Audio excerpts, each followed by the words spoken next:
Thank you very much for staying with us on the program. The currency of any country is a symbol of its national pride and value. Any attempt to demean or misuse it calls for swift intervention to uphold its integrity. To this end, the Economic and Financial Crimes Commission, EFCC, has summoned the Okoya brothers for questioning after a viral video showing them abusing the Naira. This came after the spokesperson for the Nigeria Police, Muyiwa Adejobi, announced that the officer seen in the video has been arrested and detained. Gentlemen, there have been, that's the video on the screen, there have been diverse reactions to this video, even before the Okoya brothers were summoned. Some Nigerians have said there was no reason for the police officer to have been summoned or detained. There was little or nothing he could have done at that moment. Asokwo. Well, first, the police had to, if you notice, the police are trying to, bring back their image, because their image has really gone down. So I think what they first did was, let's just attack the situation. This is our own person. Let's make sure we, deal with our person first. So whatever anybody will say, it is the police trying to, clean his house. Let me use that word. So they are doing that first. But the major thing police will have to do now is to also look at the kind of jobs that they allow their officers to do when they send them on all these to private individuals. What kind, are they securing them? Are they using them as houseboys or housegirls? I know there are so many police officers. There are so many pictures that we see. Sometimes you see the female police officers carrying madam's bag. Male officers. Okay, the male officers will be doing the same thing. And I know there was a time, I think it was during the last administration, they were trying to sanitize the police force in such a way that police officers would not be made to be doing that. You can get private security firms to be doing this kind of jobs, and it will raise eyebrows. Police officers should be seen as an institution whereby anybody would like to even join. And I think that is where this IG is trying to, what it's trying to do now, trying to bring professionalism into it. But first, for things like this, Nigerians will not like to see things like this, whereby a police officer will be carrying money for an individual, a civilian, let me use that word, for a civilian, and police officers carrying bags for people. It shouldn't be, we shouldn't get to that point where, we would demean that force. All right. Adeoye, let me come to you. In this part of the world where we see a police officer on guard duty, open car doors, carrying bags, just like Asukwa said, it boils down to the fact that the first PRO has come out severally to say this is not the duty of a police officer. Is it possible that the leadership of the police tells the public something else, but gives its officers a different directive? Well, first of all, I think we all need to condemn the unruly display of Nigerian currency. It's a mark of arrogance, an assault on the pride of Nigeria, and a reckless display of wealth. And also it shows contempt for the sovereign masses, that even though a lot of people are sovereign, they cannot afford to eat, no jobs.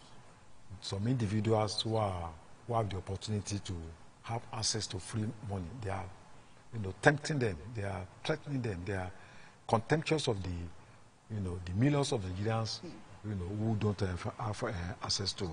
So I think it shows that they are quite insensitive to the plight of Nigerians. And it may also draw one to a wrong or right conclusion, that do these people really work hard for this money? Because if you, it may be right, it may be wrong, but if you really work hard for money, will a university lecturer that you work overnight, all night, or a journalist working for almost 24 hours, then you have money, you'll be displaying it anyhow, So I think it's an acculturated attitude that I think, it's not a good thing about our country. On the policemen, I think generally there is a wrong architecture when we are talking about security system in Nigeria.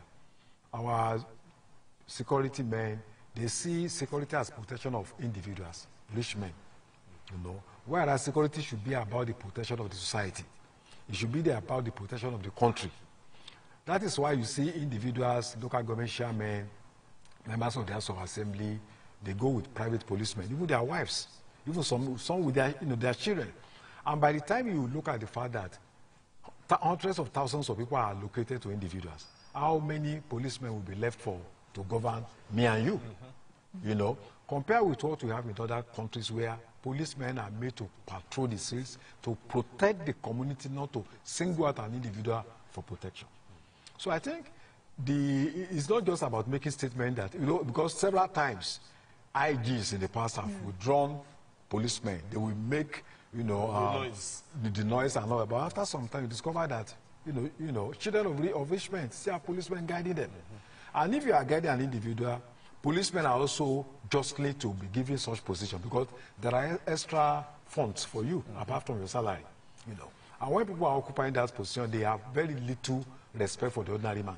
They believe that because I'm guiding a rich man, he will protect me and I can do anything and get at it, agree with it. So I think it's not the best way to define the, policing architecture in Nigeria. There are so many communities. My own community has no police station. And we have about 5 communities in that area. And my community has over 10,000 people. No policemen, no police post, So, but individual, just one individual, a student that is from, the son of a senator, they even have about 2 policemen. But in this situation, was there anything that police officer could have done? Because he's been detained, he's been arrested to be disciplined. Was there anything he could have done in that situation, at that party? You see, there is what we call a conscientious objector. If you are given an assignment, a role, you must also be conscious of the ethics of your profession. And that's why policemen who are, really professional, they know that when it comes to domestic matters, they are very, very careful.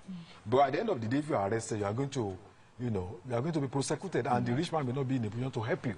So if they are given dirty jobs to do, they must learn from this experience that, look, they will be held responsible for not living up to their professional, expectations. Mm-hmm. So I asked that question, Asuko. I want your perspective also.